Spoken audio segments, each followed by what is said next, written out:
کہ ہم اس کے دربار سے وابستہ ہو جائیں۔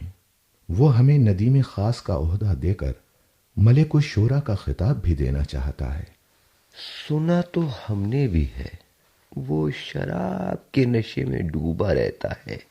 جی، اس کا دربار گانے والے مرد اور عورتوں سے بھرا رہتا ہے۔ سلطنت کے سارے کام وزیر جلال الدین کی مرضی سے چلتے ہیں۔ شراب نوشی نے اسے بیمار اور ناکارہ بنا دیا ہے، اور بے وقوف ہم سے دعاؤں کا طالب ہے۔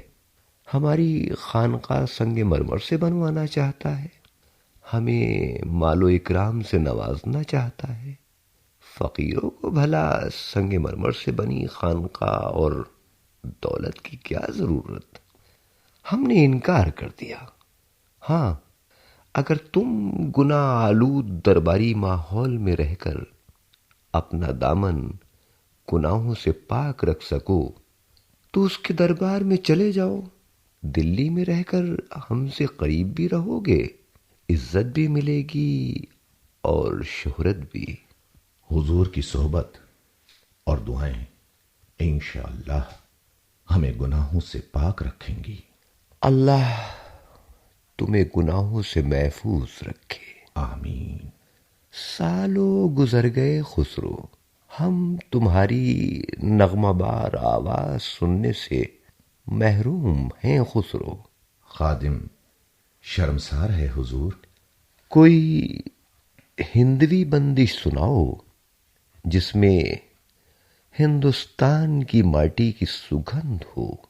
ہم سوچتے ہیں خسرو، منگولوں کے ظلم سے بچ کر جتنے بھی شاعر خراسان، ایران اور دوسرے مسلم ممالک سے آ کر ہندوستان میں آباد ہوتے جا رہے ہیں، سب اپنے برباد وطنوں کے گلزاروں، آب و ہوا اور دریاؤں کی تعریف کرتے ہیں۔ ہندوستان کی تعریف کیوں نہیں کرتے، جہاں قدرت نے اپنی شان جمالی کو پھولوں، پھلوں، دریاؤں اور موسموں کی شکل میں بکھیر دیا ہے۔ بے شک خادم پیر و مرشد کی ہدایت پر عمل کر کے فخر سے کہتا ہے، ترک ہندوستانیم من ہندوی گویم جواب، شک کرے مصری ندارم کز عرب گویم سخن۔ بے شک تم ترک ضرور ہو، لیکن اب تو ہندوستان ہمارا تمہارا وطن ہے۔ تمہارا فارسی کلام تو صرف فارسی دانوں اور درباروں تک محدود رہے گا، اور ہندوی شاعری کو ہر ہندوستانی آنکھوں کا کاجل بنا کر لبوں سے چوم لے گا۔ تم نے تو ہندوستانی علوم کا گہرا مطالعہ کیا ہے۔ حضور صرف مطالعہ ہی نہیں کیا ہے، سمجھا بھی ہے، یونانی علوم سے موازنہ بھی کیا ہے، اور ہر مضمون میں ہندوستانی فلسفہ، منطق، نجوم، ریاضی وغیرہ کو افضل پایا ہے۔ بڑے بڑے تعلیم یافتہ برہمن موجود ہیں یہاں، مگر کسی نے ان کے علم سے فیض حاصل نہیں کیا حضور۔ دوسرے ملکوں میں لوگ انہیں بہت کم جانتے ہیں۔ خاکسار نے ان ہندوستانی علوم کو تھوڑا سا برہمنوں سے حاصل کیا ہے، اسی لیے تو ہم متھرا جاتے ہیں بار بار حضور۔ بہت اچھا کرتے ہو۔ اس ملک کے عالم تو سرحد پار جانا ہی نہیں چاہتے، نہ سمندری سفر کرتے ہیں۔ ہاں، کچھ یوگی 6 7ویں صدی میں تجارت کرنے والوں کے ساتھ بغداد ضرور گئے۔ جی، ان کا اثر تصوف میں آج بھی دکھائی دیتا ہے۔ خیر، باتیں تو ہوتی رہیں گی، اب کچھ سناؤ خسرو۔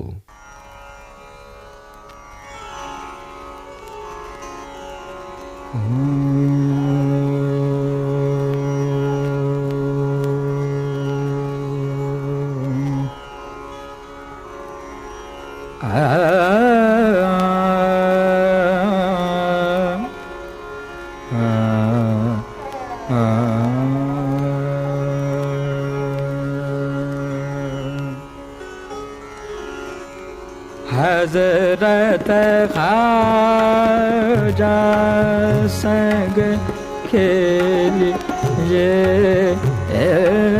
دھمال حضرت خواجہ سنگ کھیلیے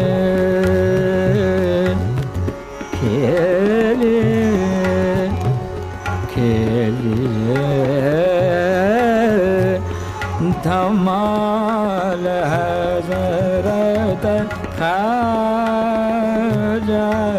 سنگ کھیلیے دھمال بائیس خواجہ مل بنا بنایو بائیس خواجہ مل بنا بنایو تاؤ میں حضرت رسول صاحب جمال حضرت خواجہ سنگ عرب یار تیرو بسنت بنا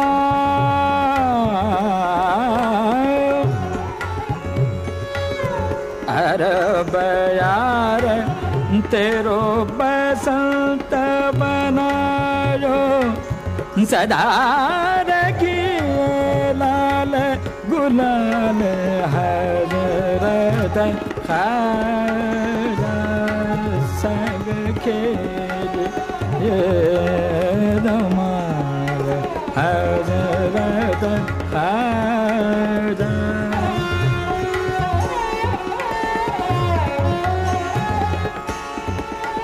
زگا مد بم گم بم بد بم ب گم گ س دھ سا د سا گم د م بم گم گم گم حضرت خواجہ. سبحان اللہ سبحان اللہ. جی شکریہ. آج تمہارے نانا عماد الملک راول کی روح بہت خوش ہوگی. بھلے ہی وہ مسلمان ہو گئے تھے لیکن ہولی دیوالی کا تہوار بڑی دھوم دھام سے مناتے تھے. اچھا لگتا ہے خسرو. ویسے ہی ہم اور ہمارے سلسلے کے بزرگ قوالی کے معاملے میں بدنام. اگر ہولی کا رنگ چڑھ گیا تو مفتی اور قاضی ہماری گردن زدنی کا فتویٰ دے دیں گے. تمہاری بات اور ہے خسرو. تم کھیلو ہولی. جی کھیلیں گے ہولی. ہم باہر رنگ گلال پچکاریاں لیے چھمبوں مستانیاں کلندر ہمارا انتظار کر رہے ہیں حضور. اچھا.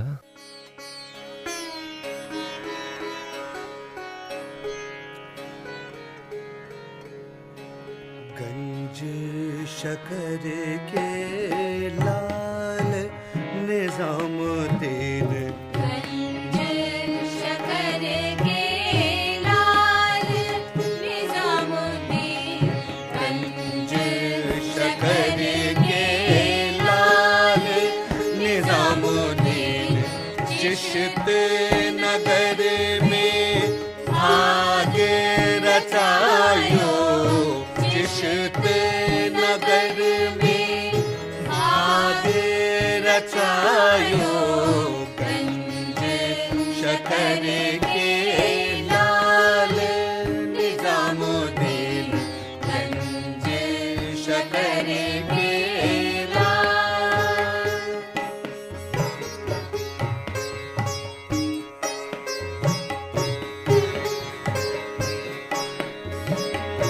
خواجہ نظام الدین چتر کھلاڑی خواجہ نظام الدین چتر کھلاڑی بھیا پکڑ منہ پہ رنگ ڈالو بھیا پکڑ منہ پہ رنگ ڈالو دھن دھن بھاگن کے موری سجنی دھن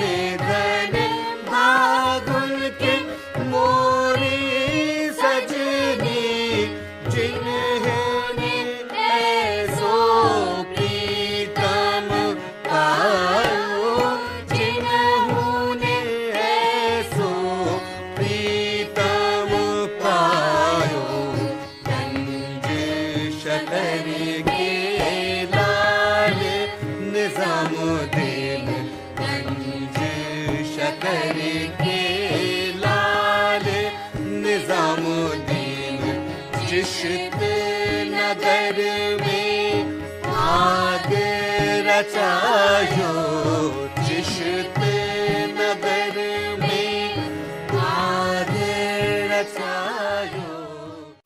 ارے اب بس کرو چھمو، بہت کھیل چکے رنگ. اوہو، اب تو تھک گئے ہیں ہم. واہ، ابھی سے؟ آج تو چھمو لال گلال بنا دے گی امیر کو. اوفو چھمو، 1 سال بعد آئے ہو، اب تو بھیا پکڑ لی، اتنی جلدی نہیں چھوڑیں گے. ارے مان جا چھمو، امیر جی ایودھیا سے سیدھے ادھر ہی چلے آ رہے ہیں. ارے بہت تھک گئے ہوں گے، انہیں گھر بھی جانا ہے. اے بڑ مچھے، تو بڑا رفیق بنے ہیں امیر کا. تھک گئے تو لیٹ جائیں، ہم پاؤں دبا دیں گے. چھمو دیکھو، گھر پر ماں انتظار کر رہی ہوں گی ہمارا. اب تو ہم آ گئے ہیں نا، روز آیا کریں گے.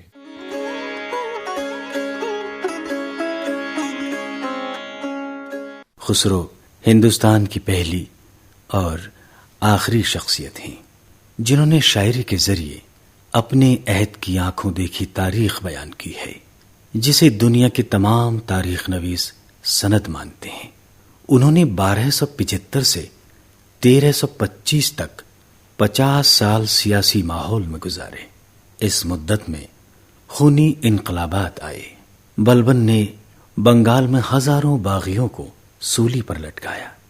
سڑکوں پر خون کی ندیاں بہنے لگیں. بادشاہوں اور درباری منصبداروں کے خاندانوں پر تباہیاں آئیں. تخت و تاج پانے کے لیے باپ بیٹے، سگے بھائی ایک دوسرے کے جانی دشمن بن گئے. لیکن امیر خسرو کے درباری مرتبے اور مزاج میں کوئی فرق نہ آیا. انہوں نے سیاسی ماحول میں جیتے ہوئے بھی سیاست سے دامن بچائے رکھا. دربار اور حضرت نظام الدین اولیاء سے تعلق بنائے رکھا.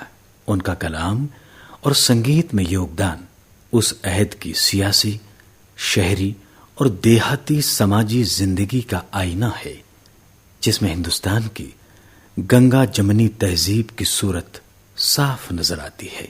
خسرو کے کلام اور ان کی زندگی کے واقعات کی یہ تاریخی جھلکیاں ہندوستان کی تہذیبی تاریخ کا جیتا جاگتا نمونہ ہے.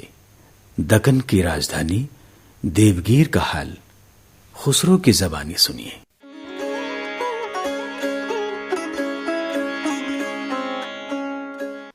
ہم ملک کافور کی فوج کے ساتھ دکن گئے اور دیوگیر شہر کو دیکھ کر حیرت زدہ رہ گئے.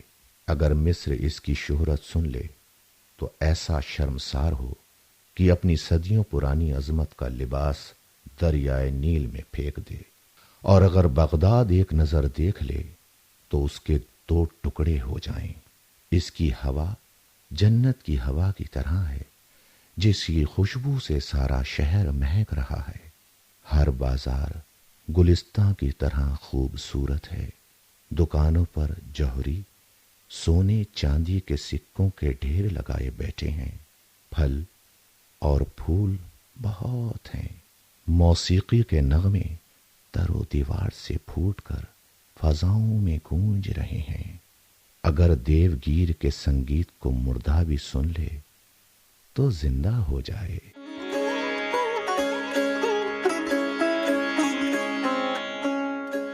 خسرو فوج کے ساتھ ہندوستان میں جہاں بھی گئے وہاں کی قابل ذکر چیزوں کا تذکرہ بڑی دلچسپ انداز میں کرتے ہیں. وہ سلطان جلال الدین کے ساتھ رن تھمبور گئے تو جہائی قلعے کو دیکھ کر حیرت زدہ رہ گئے.